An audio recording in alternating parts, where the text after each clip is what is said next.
নমস্কার, শুভ সন্ধ্যা। র্যাপিড টাইমসে আপনাদের সকলকে স্বাগত। সারাদিনের সমস্ত খবর নিয়ে আমি দিয়া।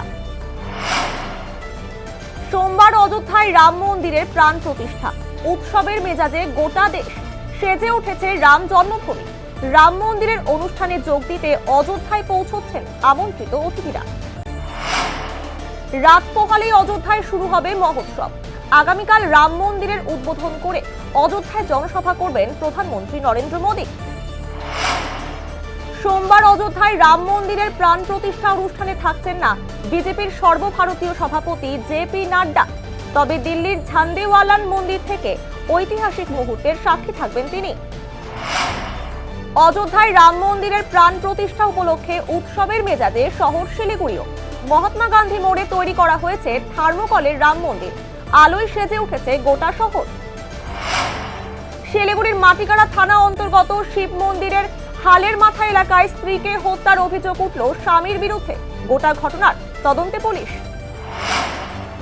শিলিগুড়িতে চুরির ঘটনায় এক চোর সহ চুরির জিনিস কেনার অভিযোগে দুই স্বর্ণ ব্যবসায়ীকে গ্রেফতার করল প্রধাননগর থানার পুলিশ। উদ্ধার নগদ 1 লক্ষ টাকা এবং সোনার অলংকার। অযোধ্যায় রাম মন্দিরের প্রাণ প্রতিষ্ঠা উপলক্ষে বাগডোগরা শ্রী রামলালা প্রাণ প্রতিষ্ঠা সমারোহ কমিটির উদ্যোগে বর্ণাঢ্য শোভাযাত্রা করা হলো। এদিনের শোভাযাত্রায় প্রচুর মানুষ সামিল হন। প্রায় 3 মাস ধরে বন্ধ নকশালবাড়ি ব্লকের তীরহানা চা বাগান।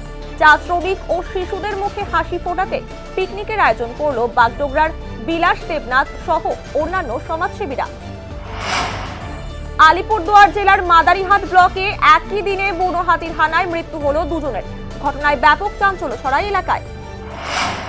ফালাকাটা ব্লকের দলগাঁও চা বাগানের গাড়ি লাইন এলাকায় স্ত্রীকে ধারালো অস্ত্র দিয়ে কুপিয়ে খুনের অভিযোগ উঠল স্বামীর বিরুদ্ধে। অভিযুক্ত স্বামীকে গ্রেফতার করেছে পুলিশ।